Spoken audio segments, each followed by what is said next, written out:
మహాభారత యుద్ధాన్ని ఒక్క నిమిషంలో ముగించగల ఒక వీరుడు ఉన్నాడంటే నమ్ముతారా? ఆయనే బార్బరికుడు.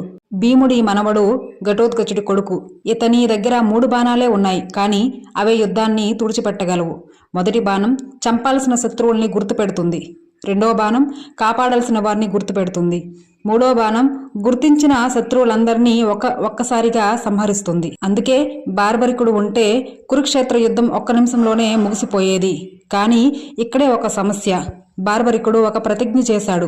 ఏ పక్షం ఓడిపోతుంటే నేను ఆ పక్షం వైపు పోరాడుతాను అని. ఇది తెలుసుకున్న కృష్ణుడు భవిష్యత్తును లెక్కలేసి చూసి బార్బరికుడు యుద్ధంలో దిగితే 2 పక్షాల సైన్యం నశిస్తుందని గ్రహించాడు. అందుకే కృష్ణుడు బ్రాహ్మణుడి రూపంలో వెళ్లి బార్బరికుడిని తల దానంగా అడుగుతాడు. ఎటువంటి సందేహం లేకుండా బార్బరికుడు తన తలని దానం చేశాడు. కానీ ఒక కోరిక కోరుతాడు, యుద్ధం చూడాలని ఉంది అని. కృష్ణుడు అతని తలకు ప్రాణం పోసి ఒక కొండపై ఉంచుతాడు.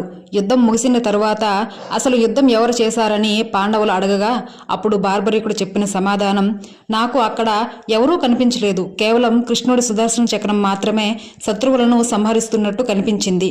అర్థమైంది కదా మహాభారతంలో అసలైన యోధుడు ఎవరు అనేది. ఇలాంటివి మరిన్ని మహాభారతంలో హిడెన్ స్టోరీస్ తెలుసుకోవాలనుకుంటే ఇప్పుడే మన ఛానల్ని సబ్స్క్రైబ్ చేసుకోండి, బెల్ ఐకాన్ని క్లిక్ చేయండి.